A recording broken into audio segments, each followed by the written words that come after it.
But what I've over time started to realize also is like, and it goes back to kind of why we want to start so many of these companies.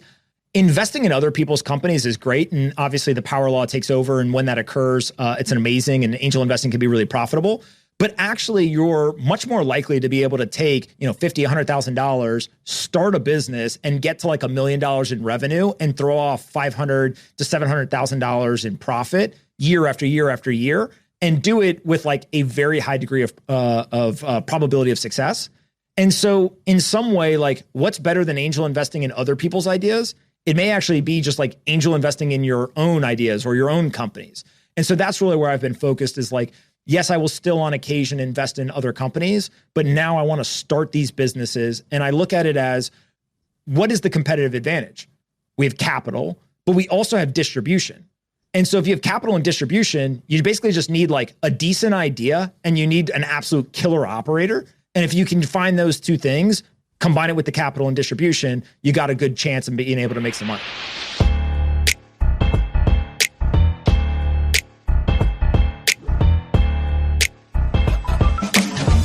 All right, we got an episode here with Pomp, Anthony Pompliano, who you may know as the Bitcoin guy. He's huge all over YouTube, Twitter, everywhere else.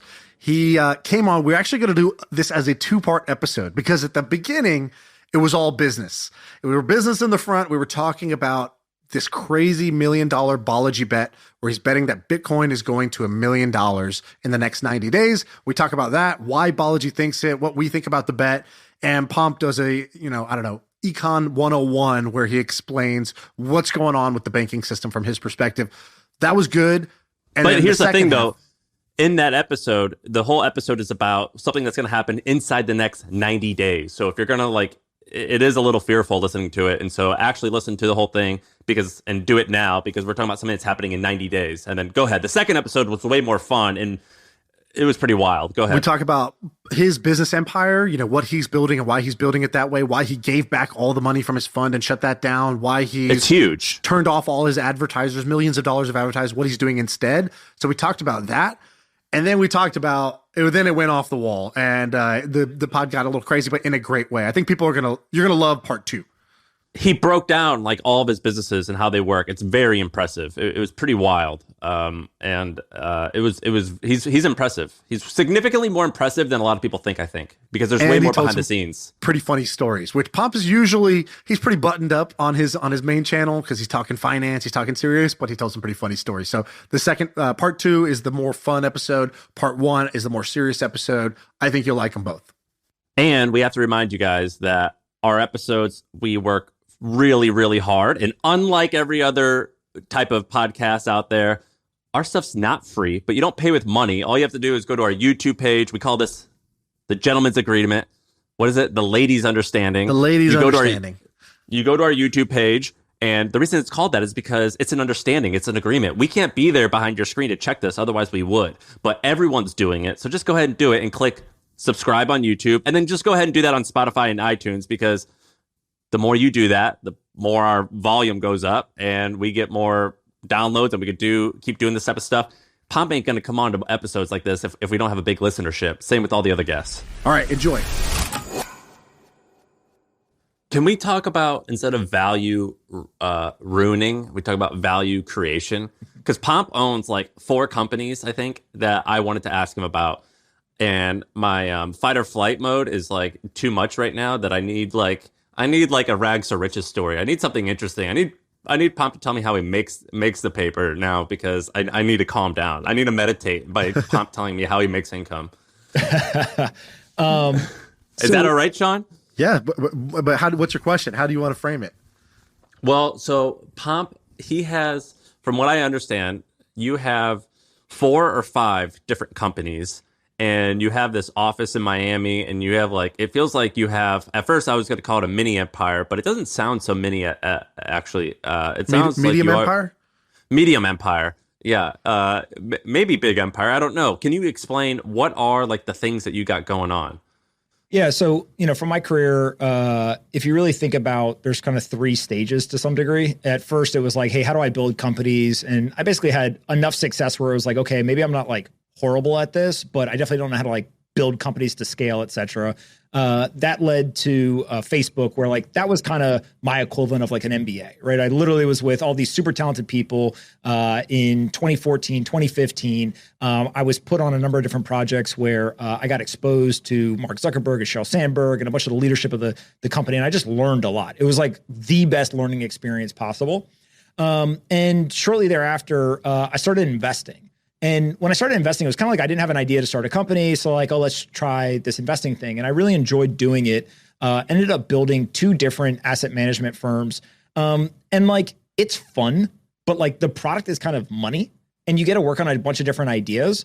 But I think that I keep coming back to an idea of like venture capital is such a slugging percentage game that what you end up doing is you end up actually playing an access game almost more than you do playing a business game. And what I mean by that is outside of maybe the big 5 or 6 venture capital funds, once a company gets de-risked, it is all access, right? It is literally, who do you know? How do you get into a deal? How do you actually get an allocation? Whatever. And like, that's fun.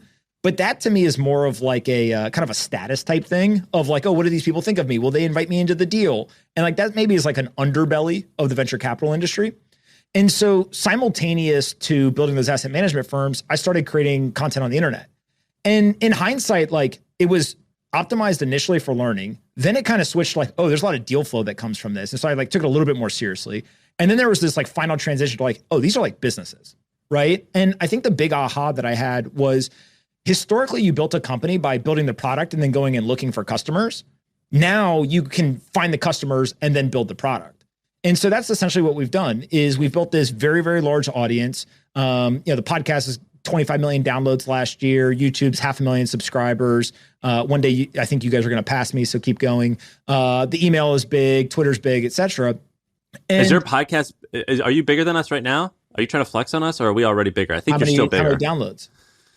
Ranges from 100,000 to 150,000 per episode. And if that's, so the RSS feed, the actual pod is in the 100,000-ish range, sometimes more, sometimes less. And then the YouTube videos, 20 to 50,000. So that's why we say 100 to 150,000 downloads per episode. So you guys will do more than me on individual episodes, but I have like this crazy power law. Like we just put up an interview on YouTube. It's got, 100,000 views in the first 12 hours, right? So it's like very much concentrated on like the long tail. Which is like also interesting, right? Like, would you rather have the consistent 50 to 100,000 YouTube and podcast, or would you rather have the breakout like million, views plus every month or so? Like, yeah. So maybe you'll catch up to us one day. I don't know. So the general idea has just been like, how do you build those businesses? And really it's like, once you know who the audience is, you can go and build products. But like, I very much look at it as a game, and it goes back to the whole idea of like, I don't have hobbies, right? Like this is what I do in my free time, and I really enjoy doing it. And so we've built a number of different businesses. Some of them have been bigger than others. But really it's like, if you have distribution, then you can build companies in the 21st century. And we see, really, really big creators doing this. I tend to think of anyone can do it. And then I guess what are the businesses? So there's the media company itself. Then we have we have 2 asset management. So yeah, let's just listen. So number 1, media company that has advertising. Is that a substantial size business? It used to have advertising. It was a very substantial business. It probably was one of the best monetized podcasts in the world based on the audience to revenue.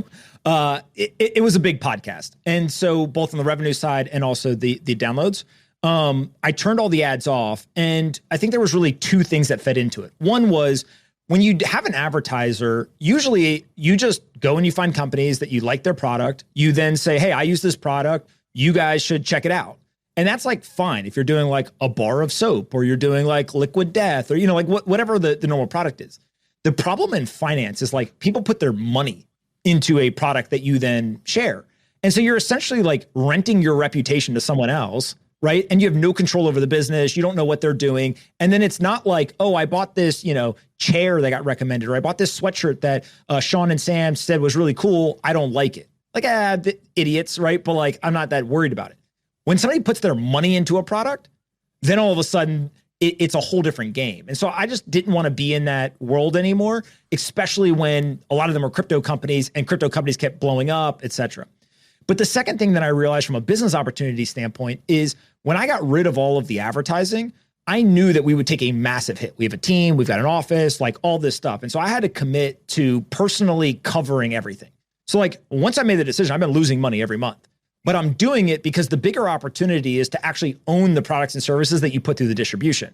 So think of it like you guys will get paid as a podcast host for an ad. They might pay you $1 to read the ad, but they're making $3 to $5 on the back end as their return on advertising. Now, if you can cut out the middleman and you can just own the product or service, that's a way better deal. The reason why most people don't do it is because they don't have the skill set or the interest in actually building the product or the service. And so I basically just was like, look, we kind of like figured out how to do advertising-based content. I want a hard challenge. I want to do something that is going to be, by most people's account, stupid to give up all this revenue and go try this. And like, it's one, intellectually stimulating, but two is if we figure it out, it'll be a way bigger business and it'll be a much more sustainable, resilient thing over the long run. It's just, you got to be able to weather the kind of bumpy transition in between ad-based to, owning the products and services yourself. So we have fund, we have media company, which sometimes does, sometimes doesn't actually make revenue. Then we have... Hold on. The fund, didn't you give all the money back? Aren't you no longer in the fund? So there's two different asset management firms. One was a joint venture with Morgan Creek Capital, a hedge fund. We invested all the capital and invested in companies like Coinbase, and we bought some Bitcoin, those types of things. And you get a cut if it ever does well. Correct. And then I had a second asset management firm. I was one of the first people to do a rolling fund on Angel List, which I found was an incredible product for somebody who has a small team and kind of wants to punch above their weight. And so I think we grew it into like maybe the third biggest rolling fund on the platform at the time. Made a bunch of investments. And then I just got to the point where I started to do the math. And I was like, what do I enjoy investing in? I enjoy investing in like the pre-seed seed. I actually don't like doing like Series B, Series C stuff, again, because it's more of like this like status and access game. I enjoy meeting someone who's like, I have an idea, and like talking to them and trying to figure out like, is this a viable idea? What are the first steps? And so if you actually look at the math, if you can afford to personally invest in those deals, a lot of times it's actually better economically to personally invest than it is to invest out of the fund because of the way that the carry works and kind of the management fees, et cetera.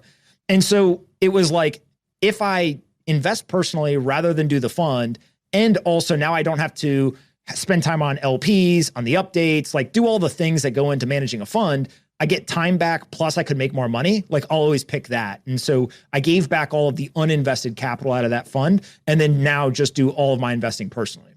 And do you do big checks, or is it like the normal like $15,000 to $30,000 angel check? No, I'll do bigger than that. But what I've over time started to realize also is like, and it goes back to kind of why we want to start so many of these companies. Investing in other people's companies is great. And obviously the power law takes over. And when that occurs, it's an amazing, and angel investing can be really profitable. But actually you're much more likely to be able to take, $50,000, $100,000, start a business and get to like $1 million in revenue and throw off $500,000 to $700,000 in profit year after year after year. And do it with like a very high degree of probability of success. And so in some way, like what's better than angel investing in other people's ideas? It may actually be just like angel investing in your own ideas or your own companies. And so that's really where I've been focused, is like, yes, I will still on occasion invest in other companies, but now I want to start these businesses. And I look at it as, what is the competitive advantage? We have capital, but we also have distribution. And so if you have capital and distribution, you basically just need like a decent idea and you need an absolute killer operator. And if you can find those two things, combine it with the capital and distribution, you got a good chance of being able to make some money. And so you have, and by the way, what's your biggest angel investment, or what will end up be so far the most successful one, you think? Some of the Bitcoin obviously is probably the one that will end up making the most money, both in terms of the amount of money I invested, but also kind of just the aggregate dollar value it'll be worth. I tend to be in Shaan's camp, like the dollars aren't going to matter. It's just going to be the Bitcoin. I think that some that people will find interesting. I don't know the exact math on all of them. And one of the things is when it's your own money, you probably pay less attention than when it's a fund, right? Because you're kind of just like, oh, I invested, that money's gone. Hopefully I get some back later. But I invested in Varda, Delian, and a bunch of those guys. They're doing kind of space manufacturing. I find that really fascinating. A friend and I, we invested in something called Everlywell, based out of Austin, actually. They do like at-home diagnostic testing. I invested in Howard Lerman's new company, Roam. They're kind of building like a workspace for remote teams, kind of a Zoom and Slack type killer that seems to be doing very, very well, and a whole host of other ones. So, all right. You got the fun in investing, you got that thing, media company. You also have Crypto Academy. You have Crypto Jobs, which parlayed now into like a proper recruiting service. Yeah. Those three? So you can basically think of the Inflection Points business, a business called Inflection Points. You can think of that almost as like it's become a holding company for all these different products and services in a specific vertical. So I'm fascinated with Marc Leonard. I don't know if you guys know Constellation Software. He basically buys these like vertical specific software companies. Well, what happens if you don't have a holding company that ends up buying across the different verticals? What if you just have a holding company within a specific vertical? And so that's basically what we've built. We have a job marketplace that companies can go list their open roles. They pay for it. We then use the distribution to drive traffic. People can go get a job. We also have, and that's pompcryptojobs.com, right? That's that site. Correct. Okay. Correct. And that's like a pretty basic business. It's just a job board. Think of a job board, right? That's how we got started. It was just a job board. Got it. We launched it. It got to like $50,000 in monthly revenue pretty much in like the first like 4 weeks. And it was like, okay, we have a business here, right? We can go and we can try to scale this thing. We then bought a recruiting company, kind of traditional headhunters. Proof of Talent is the name of that business. And so you can do like self-serve. You can go and list the jobs and people will come to you, or you can go and you can work with the recruiters. They just take a percentage of the first year fee. Then we started doing corporate training. So there was a very large company that came to us and was like, hey, can you train our people? And so we got into that business, ended up growing that to 7 figures in revenue. And then we just started a research business. The research business, think of it as like buy-side research. So you pay a subscription fee and they deliver research kind of a couple times a week called Reflexivity. Can you say what that's? Can you say what that was called? So that one's like a perfect example, right? So Reflexivity Research is within that holding company, but I think is a perfect example of like what I want to do now over and over and over again. So if you have an idea, please reach out to myself, Sam, or Sean. But Will Clemente is a young guy in the Bitcoin crypto world, has done really great analysis. I've worked with him for about a year. I know that he's hardworking. How'd you find that guy? He was like in college, right? When you found him? That guy was great. He was working at Target. He was working at Target, literally? He was literally working at Target, and he would go in the This story could end either way. This is going to end wonderfully or not. So the leading Bitcoin researcher was working at Target. All right, this is either a great underdog story or it's going to be, how could you guys trust this guy? So I don't remember every single detail, but he had like, I don't know, a couple thousand, maybe 1,000 followers on Twitter. He was going into the bathroom at Target and like tweeting like Bitcoin charts and stuff. And so I met him because of the stuff he was tweeting, and then was in the like, bathroom? No, online. And I started being like, hey, like, what's your background? What do you do? Like, and he's like, I'm literally like in the bathroom at Target tweeting on my lunch break, right? Or whatever. I was like, all right, like that's pretty cool. And so we just started to, kind of interact online. Then I started to bring him on the podcast, and just like I got to know him and was like, okay, like this kid is smart. He's young, so he doesn't have a ton of experience, but like his compounding rate of learning was like off the charts. He would like read a book in 2 or 3 days and then like send me, hey, here's all the things I learned from the book. And then he'd like read another one and do it again. And it was just like, all right, the trajectory of this is not linear. This is very much like compounding or exponential. Like this is a young person that I want to spend time with. Why is a guy who's this smart at this into learning working at Target in the first place? Like, was he just not interested in school, but only interested in blockchain? Why does this happen? Oh, he was in college. This was like his like job while he was in college. Was like, you just go to like the local businesses, right? He got a job at Target. Cool. So he ended up dropping out of college and kind of like bet on himself. He got a job. Eventually we're like, hey, maybe we should like start a company together. And so we figured out kind of the structure of the business. We put some money into the business, and we, in the first 6 months, got to, 100K of ARR. And I think that we will be at maybe 300 or 400K of ARR after the first, call it 9 months. And then I think that maybe we can get somewhere around $1 million in the first year. And so it's like, if you can do and this product, by the way, this product, I'm looking at the site. So I used to own this thing called trends.co, and we got that to be a good business. But you guys are doing very similar, but you're making I made a mistake of being broad. You're doing just crypto. It's $2,500 a year. And what is it? Just a weekly newsletter? No, you get like anywhere between 4 to 6 different research reports per week. And then there's a weekly, what we call like an analyst call. So we've got a bunch of these young people who are like crypto native kids, right? I'll use kids because they're like under the age of 25, most of them. And they're super, super smart. They're like in all the Discord channels and they really understand like what is happening in the community. And then you take someone like me who can help them wrap that into something that can be consumed by large family offices, hedge funds, large asset managers, individual investors, et cetera. And so not only do you get the research reports, but you also get that weekly call where you get to get on and just ask them questions. So like, they're writing the report. Jason here from Correct. JP Morgan. Just quick question for Come Squat 69. You mentioned that you were Literally vaping on the call. Would love to hear you expand on that. And also, whoever's vaping, can you please mute the microphone? Yeah. They just call everyone bra, like, sup, bra? It's good. We literally have like public company CEOs who are subscribers, and they get on the call and they're like trying to learn and all this stuff. And when you have these businesses, I think that there's like pros and cons to these like internet native businesses that are started, especially with young people who want to work, who kind of have this desire to kind of push forward. The good thing is like they're young, they're like too naive to know all the things that would stop somebody else from doing it. They have a lot of time on their hands, and like frankly, they're willing to make mistakes, right? They don't get embarrassed because they did something. You're just like, hey, don't do that. And they're like, okay, like thanks, and they just go and do something else. The downside to it is like at one point we literally had to have like a little bit of an internal session on like, hey, here's how you write. Like grammar, and like, here's how to like use punctuation and spacing and like all these types of things. And so you go into these businesses understanding that like, it's all about momentum.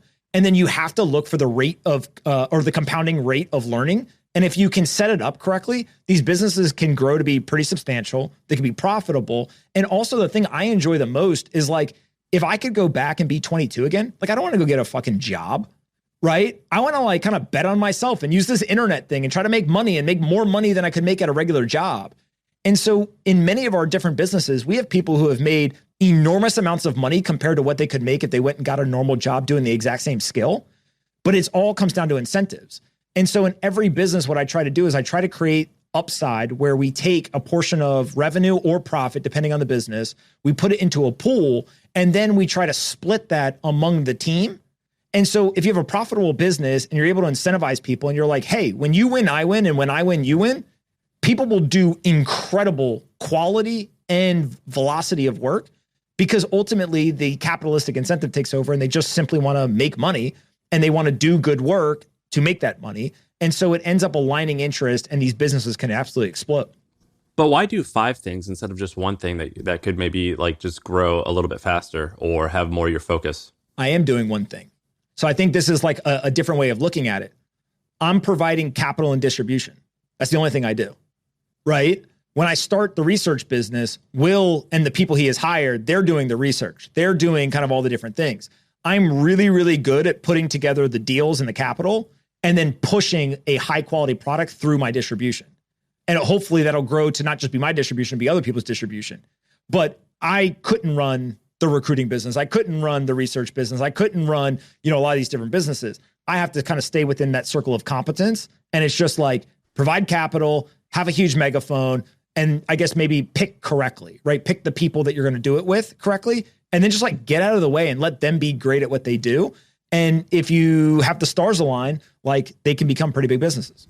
Shaan and I are kind of in like a similar spot as you. And the thing I keep asking myself is like, yeah, this is awesome. And Shaan and I each separately are doing very similar to things as you. But I think to myself, but when are people going to stop listening to me? When am I not going to be cool anymore? Do you get that fear of like your clout won't matter?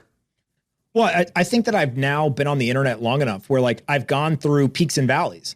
Like 2021, I could have literally tweeted sup and it was going mega viral during like the Bitcoin bull market, right? Like literally I could just breathe on the internet. Everything went viral. But like, that's not me. And you have to be grounded enough to understand like that's Bitcoin bull market, product. That's not because I'm some genius. Now, when that stuff crashes, I have this saying of like, if you get the praise on the way up, you got to eat the shit on the chin on the way down. And so like you naturally... You've eaten a lot of shit. because you're so charismatic and you make all these bold claims. I mean, you get a lot of crap. Yeah, but like if you view that from the perspective like these people are attacking me, like you'll be super depressed and you'll like run away and be quiet. And a lot of people do that. When the Bitcoin, bear markets come or other asset markets come, like there are people who just disappear, right? Instead, I look at those opportunities as kind of a defiant way to say like, it does not matter what happens, I'm not leaving. And so, in this last one, when FTX blew up and all this stuff happened, I went on national television and was grilled by a reporter for 20 minutes in a completely unscripted thing. And he wasn't friendly, but to me, like that's where my skill set shines. Is like, I will debate anyone at any time on topics that I think I understand. And it's even better if it's on live TV. Because guess what we did? I went on television. I did it. I got off. Twitter was like on fire. People were like, that was the greatest segment of all time. These two guys just went at it. And I emailed them and I said, send me the video. I took the video and immediately uploaded it to YouTube, the full thing. And I said, title, Pomp destroys TV host on Bitcoin. And published it. Right? And so like, why go on television? It's to get the clips, to get the content, to then post on your own stuff, right? So I think that the hate, you have to also realize like, oh, like that's the president of my marketing team. That guy, there's a guy yesterday, true story, who created an entire thread of hate. He had videos, he had tweets. He literally filmed himself unfollowing me. Right? Like he filmed his phone, screen record, unfollowing me. And I almost DM'd him and said, thank you. Right? But I was just like, dude, do you not understand how the internet works? The more you attack people, the bigger the audience gets. And I don't want to be attacked. Like I'm not seeking controversy. I'm not seeking to be attacked. But what ends up happening is if you have that view of that lens, the haters are actually on your team. They just haven't realized it yet. And so like, let them do their thing, let them keep hating. And naturally the audience gets bigger and bigger over time. What distribution channel is going to be the most effective to you? And the one that when you talk about this distribution, and if you only had one of them, let's say Twitter, email list, podcast, YouTube, which one would you say this is the most powerful and this is the one I'm focused on growing? So the one that I wouldn't give up is the email. But I don't necessarily think that's the one I'm most focused on growing. I think that audio is a really interesting medium where you're basically whispering in someone's ear for like an hour. Like it's super intimate and people really come to trust you and things like that. And so I think there's probably someone out there like just doing reps at the gym and just grunting right now and listening to us right now. Yeah. We get that a lot. So we're in people's ears as they're bench pressing. I mean, somebody's bicep curling right now, but also someone's like literally at the bottom in their deep squat. And they're like, damn, these guys, they're calling me out right now, right? But like you're basically just, you're in people's ears, or in email, you have direct communication, and also you can write. Like if you understand what your best quality is, some people it's writing, some people it is video, some people it's just audio and talking. I know people who have podcasts who script out every single word of the episode. I don't think you guys do that. Right. And like, if you guys did do that, one, it would take you guys forever, but also two, like it wouldn't be as entertaining. It wouldn't be as fun. And so it's kind of trying to figure out like, what is the match between like the participant and the medium? So like, if you guys were sending an email and like you two wrote it, you didn't hire anyone, like, sorry, but it'd probably suck, right? It would just be like, there's no magic here, because actually what makes this so magic is that like, there's the serendipity and the like iterative nature that you guys have back and forth. And so I just think that as people start to get onto the internet and try to build these audiences, you got to really question, like, where is my advantage and where do I actually have something that can cut through the noise? Because now there's so much noise. If you don't cut through, then you might as well not get started. This data is wrong every freaking time. Have you heard of HubSpot? HubSpot is a CRM platform where everything is fully integrated. Whoa, I can see the client's whole history, calls, support tickets, emails, and here's a task from 3 days ago I totally missed. HubSpot. Grow better. I'm exhausted. I'm just exhausted. I hate when you have to end the episodes that way. I just like, that's how I feel. Cause like imagine watching a TV show and they're putting on a show, they're trying to have a good time, and at the end they're like, fuck, man. You'd be like, I just feel like I just he's got down, like, I'm down. Sam, you I'm are not down. You're people will follow your lead. If you had a good time, they'll have a good time. You gotta have some, as we say, showmanship. A showman wouldn't be tired at the end of his episode.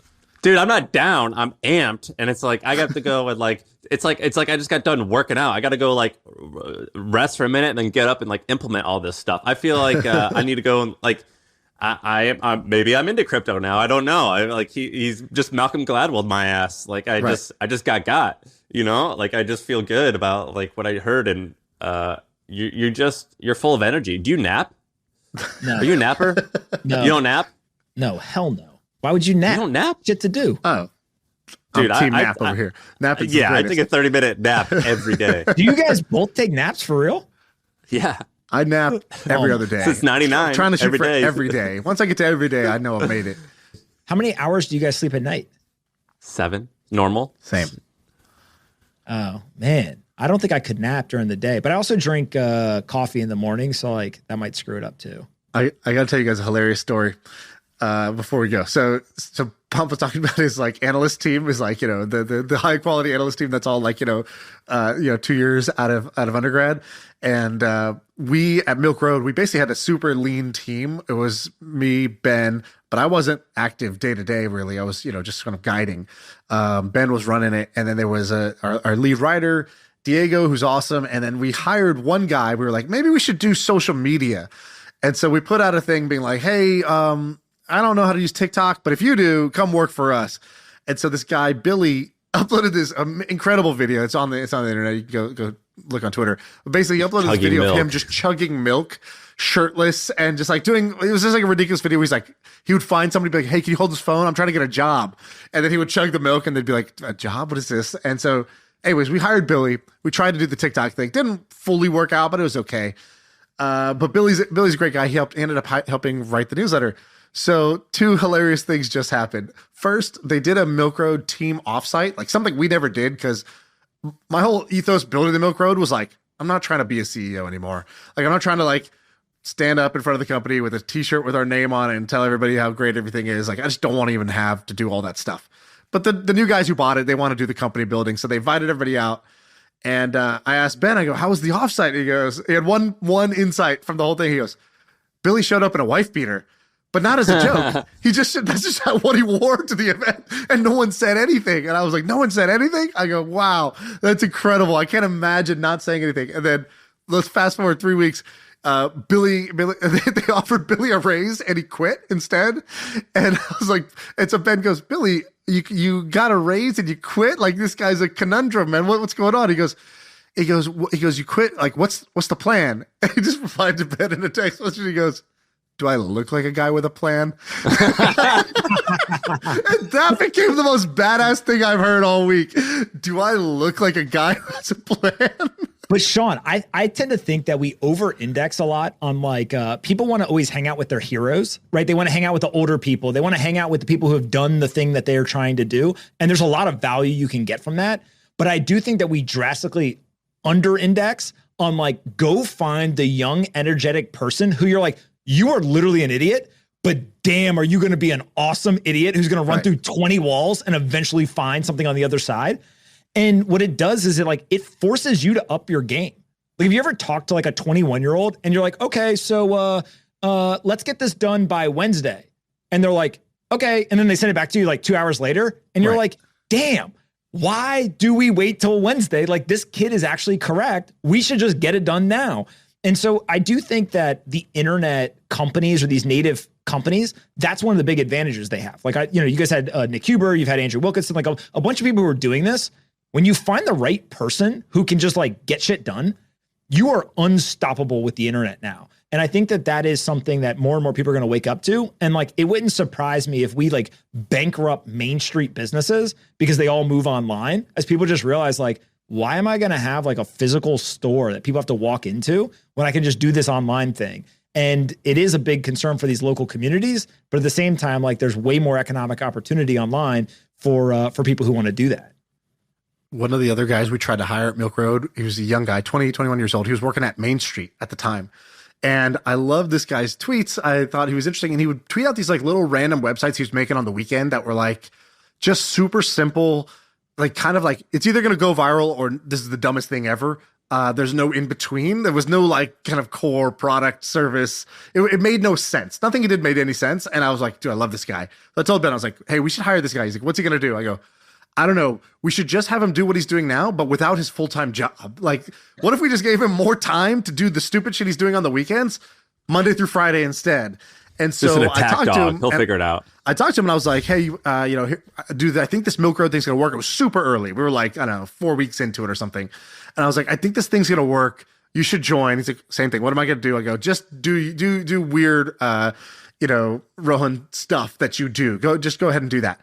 And he's like, all right, cool. Let me hit you up. He's like, when do you want to start? Like tomorrow? And I was like, no. Like I'm traveling.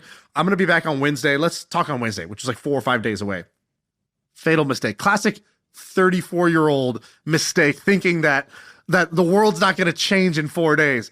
This guy's in those 4 days, he ends up launching an NFT project that goes super viral, ends up making so much money. He goes and becomes this anonymous account, Frank D Gods, and he created the D Gods project. I can talk about it now because he's like out publicly, but for a while I was like, what the fuck is this? And so I kept trying to hit him up, be like, what happened? I didn't know he was the guy behind D Gods, and so I was like, dude, what? You ghosting me? Like we had such a good idea. He's like, hey man, like 3 weeks later, he just resurfaced. He's like, sorry, bro. Like it was like no time had passed between our conversations. It's like, oh yeah, about that. I don't know, man. I now I'm doing this other stuff. I got to do this. And I was like, tell me about it. So he screen shares and he shows me how he's growing it. And one thing I'll never forget, that was like the classic, like, this guy's an idiot. This makes no sense, but I'm down and I want to be in this car. And so he shows me the site and I go, how do you stop people from just selling it like, right away? Like what are you getting? Because nothing holds value unless the people who buy it hold, which is why like for Bitcoin, the genius meme is the hodl meme, right? Because it became culturally the normal thing to do to just hold the thing. And he goes, oh yeah, I had the same thought. So I created something called the paper hands bitch tax. And I go, what? He goes, basically, if you sell at a loss, if you sell for less than the mint price, not only do you get just like, you take the loss on the principal, but we also apply a 25% tax because you had paper hands and we applied the bitch tax to you for selling on the dip. And I was like, he's like, people loved it. And I was like, what the fuck? And it totally worked. It became like, again, he created a meme and it was a monetized meme in his case. And I just thought it was awesome. So yeah, I'm totally down to hang out with these guys. Shaan, while all this was happening, I just looked at my DMs. So I have like another perspective on the exact same situation, which was one of the hacks that people have figured out is if they post something on their Instagram story, like a lot of times people with bigger audiences will just like share it. But in the DMs, it looks like they like messaged you. So now there's like, they posted something, then you posted something. And so he did that. And he posted something, I reposted it. And then he followed up with, he's going to kill me for reading this out loud. He goes, if you have any ideas for some more fun tools for us to make that you think would be helpful, would love to chat, man. And he said it like we were like boys, right? Like he just like was kind of like saying it like, of course, like you're going to engage. So I didn't respond. Maybe I didn't see it or whatever. And so I guess I went to LA for the Super Bowl. And then he follows it up with, yo, we got to kick it while you're out here. like again, like we're like boys. And I'm like, who is this like 20-something-year-old kid, right? And so then he just keeps messaging me until finally in July, he just starts DMing me things and he just keeps saying, yo. And so I met him in person in Miami and I was like, who are you basically? And he's like, oh, I'm into Bitcoin or whatever, but like, I have this secret to tell you. And he told me about the NFT thing. And I was like, what is going on? And he was showing up to conferences with like handkerchiefs over his face. Right. And like completely I saw that guy. his identity. And I was just like, do you understand how you cannot have like any degree of success or reputation or anything to be willing to like go to the lengths of success that he went to? And I think that's why like young people are so empowering to be around. It's just like that kid was willing to do a bunch of stuff, no matter how cool we think the three of us are. We would never do 50%, 60% of the things that he did because we're like, I can't do the paper hand bitch tax because then everyone's like, Pomp, fuck you, like yelling and screaming or whatever. And this kid's just like, dude, this would be hilarious. Watch this. Right. Implement, and it works. And so I don't know. It's just like, how do we find more of those? If you're like a young kid who has a idea of like, paper hand bitch tax, please DM us. I'll tell you where I messed up. So I had met, I've told stories on the pod about like 4 people like this. I basically had 4 people that I kind of like either did hire or were trying to hire as like a really junior kind of like intern, mentor type situation that have all gone on to become like multimillionaires, done super interesting things. And I was like, how do I have more of this young energy in my life? Because these people are awesome. They're flawed for sure. They do a lot of dumb shit, but the things they do are it's always interesting. It's never boring, right? It's like, it's reality TV in a way to me. So I'm like, all right, I want to be, I don't want to just get older. And as you become more successful, you start hanging out with older and older people, then you become old. And so I'm like, no, I'm trying to fight that. So I did this dumb thing, which was I tried to like put out the call for people like this. I was like, hey, if you're young, you're smart, like join, like, I just want to hang with you. I'll invest in your stuff, or I don't know, I'll mentor you. I'll do something. I put out a type form and I got all these smart people applying, but they were all the wrong people because I had done it in a way that was like, it was like the high achiever path. It was like, here's an admission form. And they're like, a test. I know how to win I know how to apply for things and get picked and be like, and so they just said all the right sounding things, which was, here's my background, here's my pedigree. They're well-spoken. And I recruited like 20 of the wrong people. And I just had to like abandon ship. I was like, okay, I need to find a way to get like the shitheads. And they're the wrong type of nerd. Exactly. Like, I don't want high achiever nerd that's used to ticking all the boxes and getting good scores on all the standardized tests and, getting picked for the thing that their parents wanted them to do or school wants them to do. It's like, you need the person who's gone off the path, Will in the bathroom at Target, who's tweeting out like reckless Bitcoin stats and shit like that. Like, you need somebody who's a little bit off the path. Because they're the ones who do more interesting things. And so I don't know. I haven't figured out how to recruit that except for like referral. Basically, I'm like, who do you hang out with? It's Marshawn Lynch. Like his famous quote of like, I'm about that action boss. I'm all whatever, about that action boss. Yeah. And like, there's a young person I know, I won't use his name or what he built, but people may be able to figure it out. I think he like moved to Miami or something, or like was visiting Miami maybe. And I saw him on Twitter. He was like tweeting some interesting things. I just DM'd him. I was like basically like, what's your deal? Right. And similar to Sam's like, let's fuck. I was just like, what's your deal? And no, I usually say, what's your story? Tell me your story. Sean, the let's fuck is for friends. When I was in Austin, we were texting and he was like, should we do dinner? And I responded with, let's fuck. And he was like, God damn it. But so this kid, he like comes to the office and I don't know, he's probably like early 20s. And he's literally like, yeah, so me and my friend, we like built this app. It's been downloaded 75 million times. It's like making like millions of dollars. And I was like, what are you doing? Like he's like, yeah, I'm going to like figure out a new thing to do. And I was like, well, what about the thing that's working? He's like, oh, it's like on autopilot. Like I'm going to like figure out this new thing. And I was just like, man, you are so cool. I hope that you are so successful. We need like 100,000 of you in the world, because he literally could care less about the money and like all that stuff. He just was like, how do we build cool shit? And so I was like, man, imagine if one of us had built an app that had 75 million downloads. We'd be talking about it nonstop. Like that'd be our main. I'd retire. Ben, update my LinkedIn. Endorse my skill. Dude, I have the craziest version of the story. I know we're way over, but I gotta tell the story. It's too good. So that guy Rohan, I'm like, how do I meet more people like him? So my strategy was, let me just hang out with him. And I told him, bring a friend. So he drives from LA down to San Diego to where we're hanging out at this house, and he brings a friend. Of course, the friend is, the 24-year-old version of the Dos Equis guy. He's the most interesting man in the world. So this guy comes in, and I'm like, all right, what's your deal, guy who like, has curly hair and maybe still has pimples? Like, you must be the best. And he, of course, was the best. So he's like, yeah, my name's Luca. And I'm like, what's your story? And he goes, so I went in reverse order because he brought in these guns, like these Nerf type guns, like gel blasters. I don't know if you've seen this, but like it's a gun called the gel blaster. It's basically like they're everywhere. Yeah, it's everywhere now. I didn't realize it's like a $50 million a year business. So he was like, oh, right now I'm working on this like D2C product, this like thing. Oh yeah, we're in Walmart's nationwide or whatever, like, I don't know, some shit like that. Where basically it's like, if you're 13 years old, this is your like number one thing you want for Christmas. It's like this. It's kind of like less painful than a paintball gun, but like cooler than a Nerf gun where it's just a foam thing. It's like this little pellet that's like a gel pellet, and it shoots like a machine gun. So already he brought 2 over. The party became way more fun. People are shooting each other. It's great.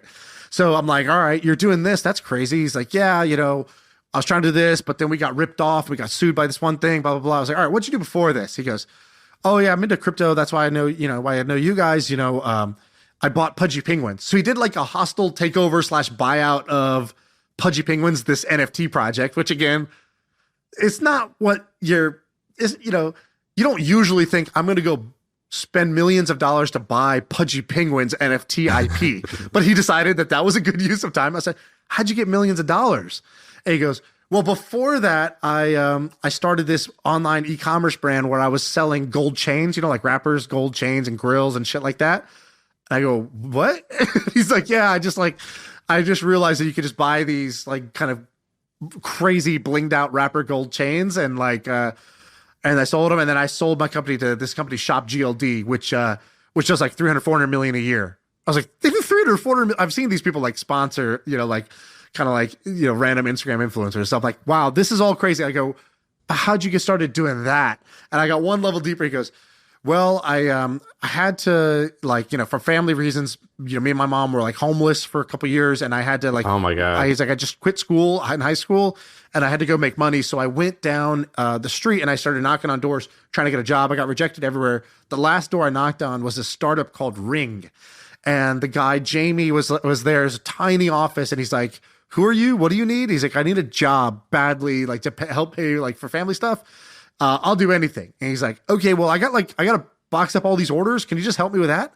And so he like started boxing up the orders. He was like the first employee at Ring, and then was like with Jamie for a few years before going off and doing his own thing. And I was like, and now he's 24 years son. old. So this was all before him. Like 25. He was like 24, 25 when I met this guy, you know, a couple months ago. And I'm like, you have lived 3 lifetimes in of career epicness and just really interesting things. Like, I can't wait to see what this guy's going to do next.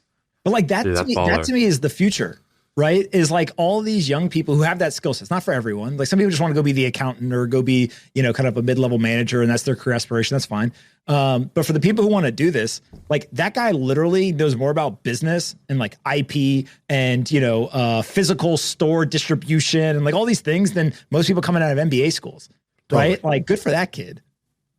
100%. And I was like, hey, I'm trying to think about influencers. And I literally felt like someone being like it's like it's like when my grandfather comes to me. Yeah, and he's they're like, going to start calling you Gray Bush. Yeah, exactly. Well, it's like I've helped my grandfather like set up FaceTime, you know, just so he can see his grandkids. And it's like, and it's like, I don't know, just push the green button. Like that's as far as you're going to get here. Like that's how I felt by the end of talking to this guy about how to do online marketing through like influencers on Instagram. Like by the end of it, he was like, you know what? Just like send me the link, dude. I'll take care of it for you. You know, you're not gonna be able to do this stuff.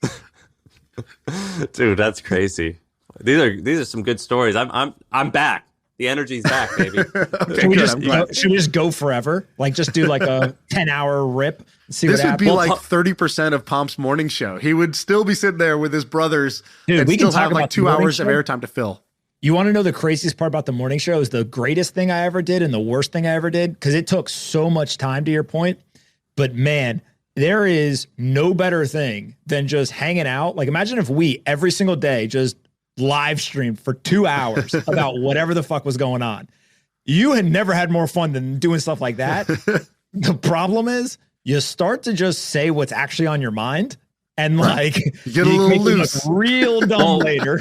One time I was on your show and I like totally ruined it for your sponsor. Do you remember that? No, what'd you do?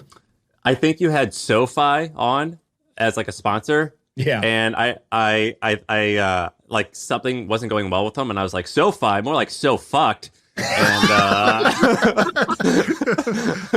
and then I saw your face.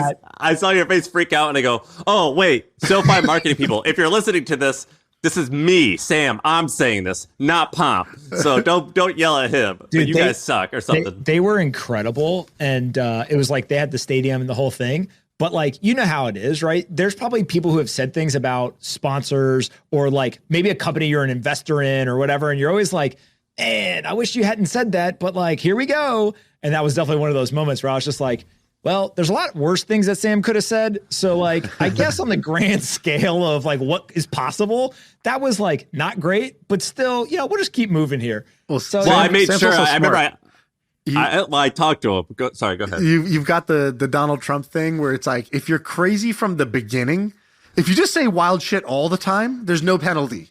It's only like, Pomp, you're a little too smart and like responsible. If you slip up even a little, people are going to get on you. But like, if you're just wild all the time, there is no penalty. You somehow get out of jail free. And I think I've been trying to steal that from Sam now of how to just keep it loose, and somehow like Sam does it to guests. They'll come on and be like, you're really good looking for like an ugly tech guy.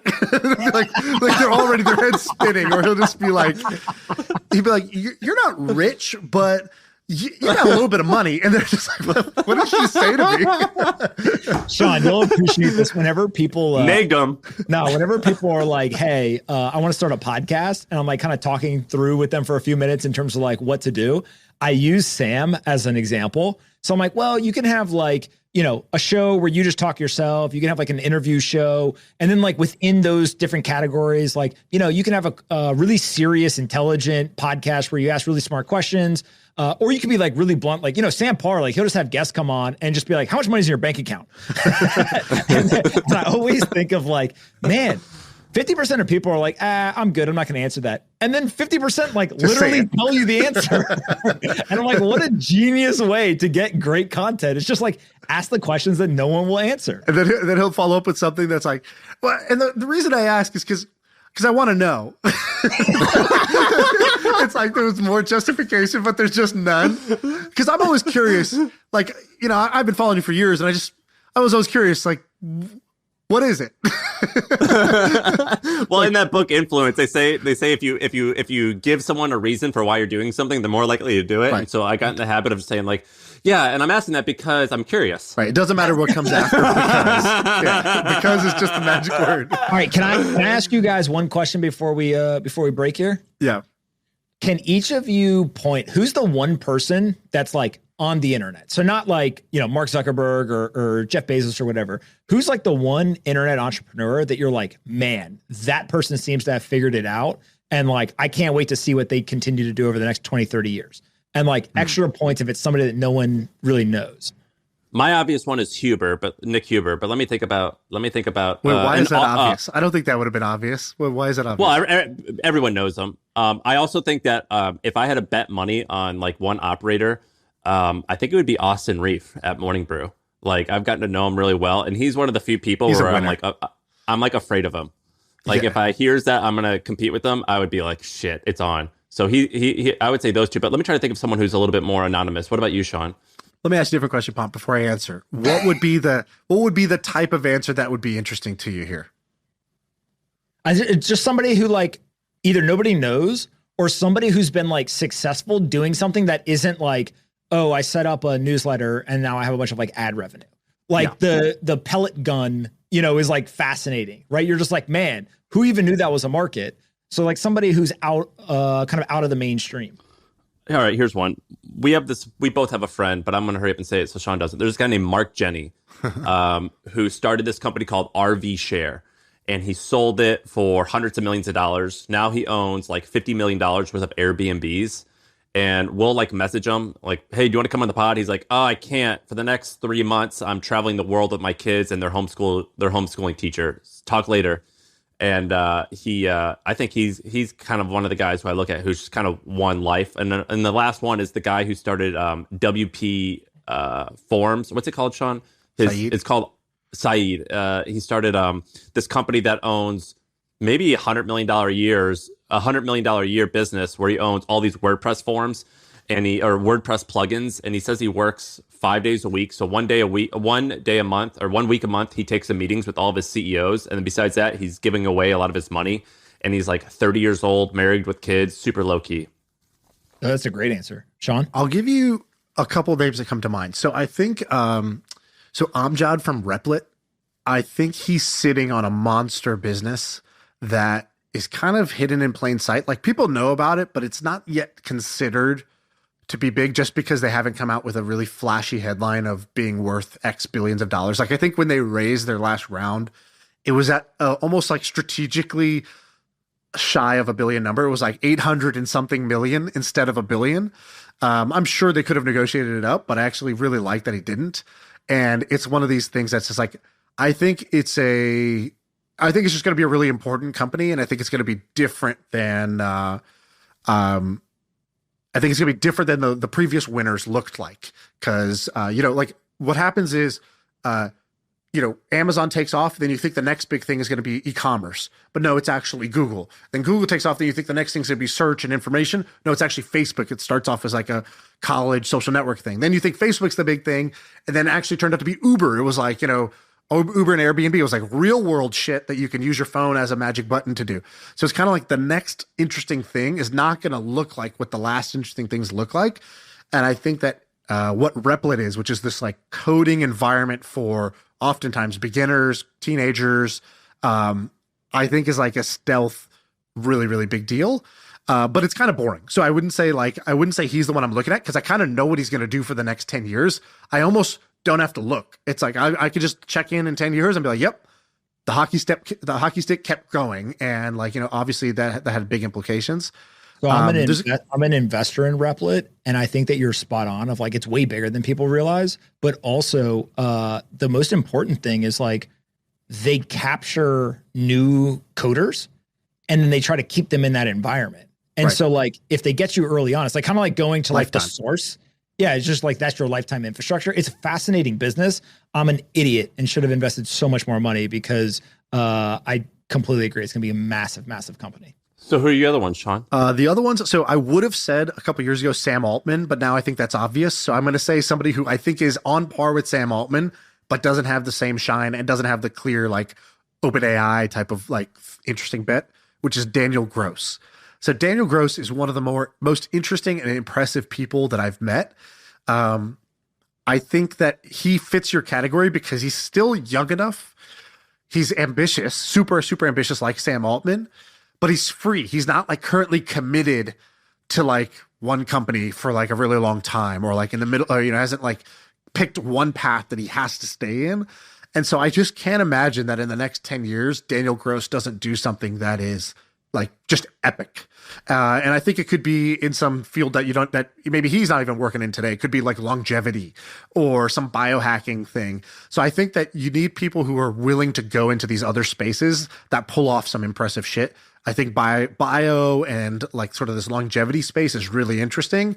And there's going to be some tech entrepreneur that's like, forget the newsletter, podcast, Twitter, forget software with VCs, forget investing. I'm going to go and do something else with my time. And I like people who just choose to play their own game, and ideally a game that not everybody else is playing. I think Daniel Gross is going to be that guy. That's a great one. And he is kind of like hidden in plain sight, but I think that Sam was at the same time. Like, he came on our podcast really early on, like at the Hustle's office. I don't even know how we got him on. I don't even know who knows him. Maybe me or you, Sam. I don't remember. But he just walked in. I don't think he had any idea what we were doing. I'm pretty sure we like shared a microphone. Like, we did the thing where you like, I think we were on our iPhone. I'm going to pass it to you. Like, we were definitely down one mic. It's like, 'cause we only ever done 2 people episodes. It was this tiny room, and we're sitting like at this AirPod little table. Like you know, like it looks like Lunchables should be on top of the table. Like, it was that baby of a table.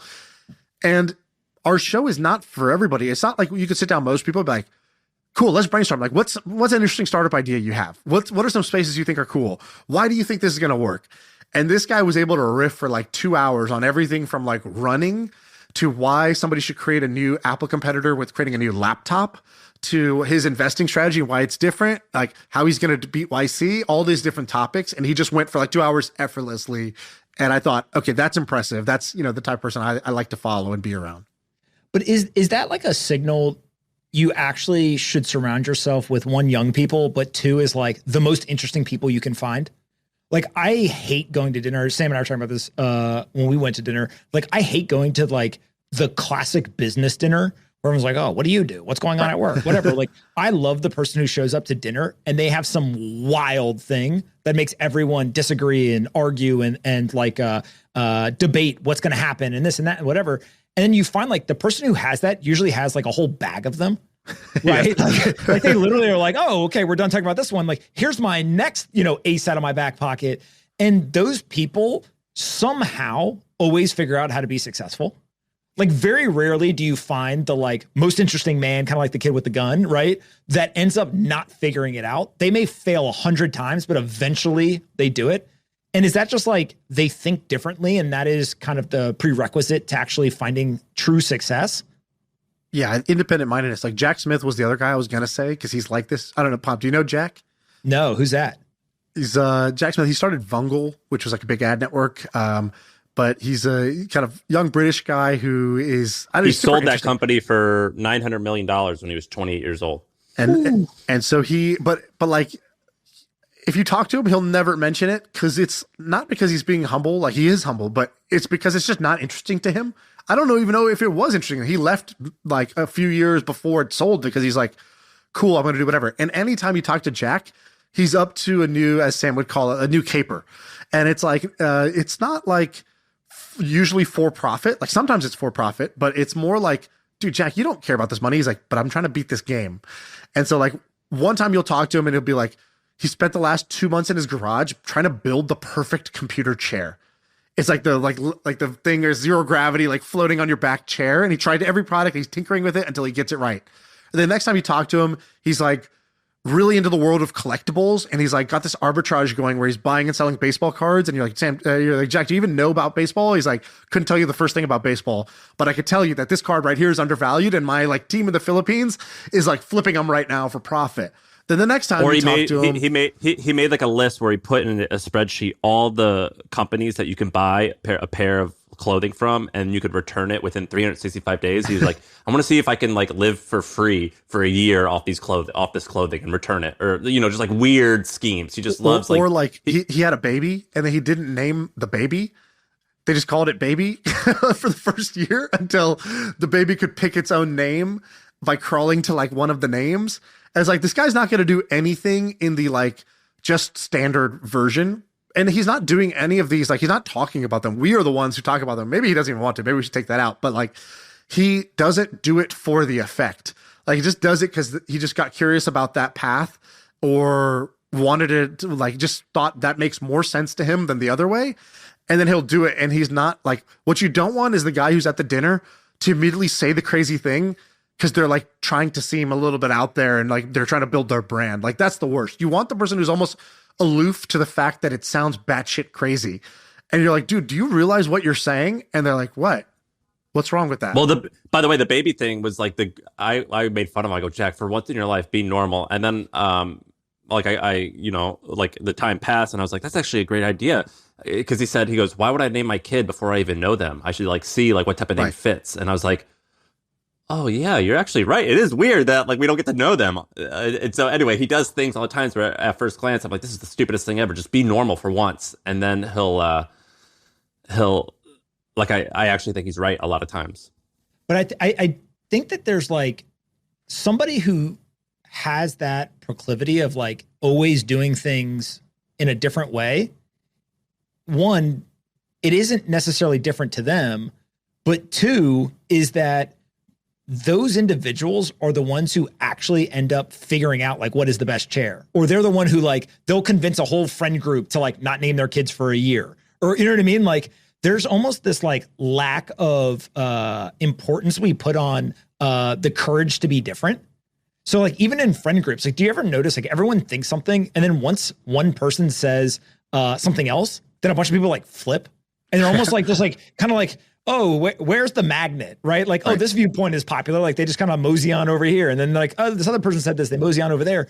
And so I do think that we need those people in a society, but also like, man, what a boring friend group it would be to have where like everyone just gets together on Friday night and like, what'd you do this week?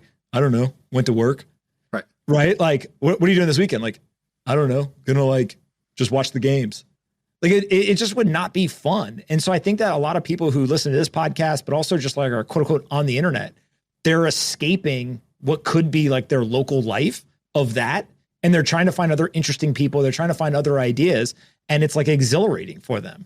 And so like this Jack guy sounds amazing, but like, how do you find 100 of them? Well, it's usually you find one, and then you just realize that they're going to do this forever. Like there's this one Russian guy who started this social network back in the day called Kub. I don't know if you ever saw it, but like Kub was TikTok before TikTok. It was amazing. It was only in Russia, Ukraine. I only found out about it because I randomly met up with this group from Ukraine that was touring Silicon Valley, and I was like, hey, come to our office, I'll give you a talk.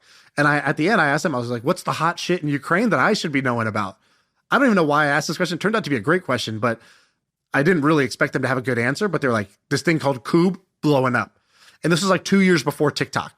And so anyways, he built that thing. It didn't end up going huge, I think, because of other reasons, like with Russia and the way they control things. But I'm like, this guy's going to always do interesting things. So last week I checked in. I was like, what's that guy Anton doing? Of course, he's doing the craziest shit. So he now is he's like, I'm trying to change the way people eat fruit. I was like, what? He's like, you ever seen someone eat a mango, cut a mango? It's disgusting. I go, what? He goes, the way Americans eat mangoes is terrible. A mango he's like, it just goes on this. He's like, mangoes are beautiful. They're the most delicious thing. And he did this. He has some process that cuts like the juiciest part of a mango into a perfect little ball. And so you look at it, you're like, that looks delicious. And basically his mission is to make fruit more fun and delicious to eat by just cutting it better. And you cut it better and you package it that way. You store it in a certain way. And he's like, I'm going to reinvent the way people eat fruit. And I'm like, of course you are. Of course, guy who created TikTok 2 years before TikTok is now going to change the way I eat like mango. But like, sure enough, like he's going to just keep doing interesting things. He can't not. That's an investment thesis. Weird shit that makes money. It's amazing. Pomp, you were messaging me before this and you're like, it's only an hour, right? And I was like, yeah, give or take. And give or take an hour. This is now our longest episode ever, I think. Hopefully you didn't miss any meetings. We're gonna break this up into 2 episodes, I think. I think we have to. 2 episodes? I think because the first thing was awesome and the second thing was awesome. This is I don't want people to miss the second half. The second half was maybe better than the first half. Well, you guys are too kind. I listen every week. I always enjoy listening to you guys give each other shit and then having the guests. Who's funnier? Well, see, the whole thing about humor is that you guys have your moments, but I just enjoy when the guests come on and then you can just feel it. Like one time I heard Joe Rogan and Naval on the podcast, and I said to my wife, I was like, man, Joe Rogan's super smart, but like this is like a Ferrari and a Corolla, like literally, like Naval was just like, he was like hitting his A game, right? And even Joe was just kind of like, tell me more.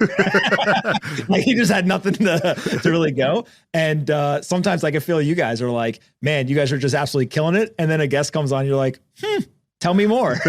And you just let them ride. So I appreciate all the work you guys are doing. And you give me something to listen to every morning. Sam, the funnier guy is the one who didn't have to ask who's funnier. Just so you know. The general rule. It's better than you. I don't know, man. Who's uglier, which I'm sure is the next question. I don't know, man. I get texts. I get at least one text a month saying I'm hilarious. Have you guys done the analysis of who talks more? Him. It's got to be me. I don't have. Yeah, is it? Me. Oh, I'm sure somebody in the audience probably could do it. And then you can argue it's him. Too. Yeah. They did some things we don't even need data science. We don't need Will Clemente at Target to know this one. I definitely talk and interrupt more. Dude, Pop, this is great. What were you saying? You were saying that everybody should subscribe to our channel or they're going to lose all their money or something like that. What was the agreement? The gentleman's agreement. If you don't fulfill the gentleman's agreement, like what's going on? Come on. The gentleman's agreement and the lady's understanding. The lady's understanding. Exactly. What you guys should start telling people is like, help me help you, is just Jerry Maguire. Yeah, get the video in the feed. Now that Susan, CEO of YouTube, has stepped down, Neil has stepped in. He's bringing back all the distribution. He's going to send you guys to the moon. So don't worry. I wish I could be on a first name basis with these people. I mean, it's like, you're like you call it Dave Matthews Band Dave too. Well, the beauty is you just call them by their first name, and then they, similar to Rohan DMing me, you just think that you're boys. And so I'm hoping that maybe they'll turn our volume up a little bit on YouTube if he hears this. Susan. Neil! Wait, can I tell you guys actually a really funny story very quickly? What is What is the guy who he used to walk around with the clock? What is that guy's name? Flavor the big Flav? Flavor Flav. Flavor Flav. So I'm pretty sure. Yeah, I'm like almost 99.9% sure it was him. I was working at Facebook. Joe Montana came to like do like this veterans event, and so they need like an escort, kind of like almost like a babysitter for any guest who comes on campus. So another guy was going to take Joe Montana, and they were like, "Hey, you are going to go with Flavor Flav," and I was like, "Oh, that sounds cool." Like, okay, so I'm like walking around with him, kind of like nervous to talk to him because he's like a celebrity, but also like, is he cool? Is he not? Whatever. Do the event, and at the end, he goes, "Yo, before I leave, where's that Instagram dude at?" And I was like, "What?" And he was like, "The Instagram dude." And I was like, and he was like, "The Instagram guy, where is he? I know he works here." And I was like, "Do you mean like the founders?" And he was like, "Yeah, the tall one. I met him. I know him." And I was like, "Oh boy." And so he was like, I was like, "Kevin?" And he was like, "Yeah, that one." So I'm like, I generally know where the Instagram team sits. So I like walk through the whole campus, right? We get there and I'm like, "Please don't be at your desk. Please don't be at your desk. Please don't be at your desk." Right? Never talked to the guy before. And then sure enough, he's like there. He's like taller than everybody. You can see him the second you walk in the door. And I got Flavor Flav with me. And I walk over and I go, excuse me, Kevin, Flavor Flav says he knows you. Mr. Flav. Mr. Flav would like to, he knows you. He'd like to say hi. And Kevin turns and he's like, "Oh man, what's up?" Like whatever. And he's like super nice to him. And Flavor Flav just goes, "What's up? Yo, you need to turn my volume up on Instagram." And I'm like, I'm definitely being fired. Like, holy shit, this is so bad. And Kevin was like a consummate professional. He's like, "Let me go like introduce you to our partnerships team, like blah, blah, blah, whatever." And I remember like on my way out, I was like, "Hey man, sorry about that. Like, did you know him?" He was like, "I think we met like one time, like 5 years ago at a party, but like, sure." And so I always just think about like, yeah, if you ever get to talk to the leaders of any of these products, like that's the question that you got to ask. You got to shoot your shot. It's like, "Yo, turn my volume up." That's so good. That's my new phrase. That and "Do I look like a guy with a plan?" Those are just epic. All right, fellas, appreciate it.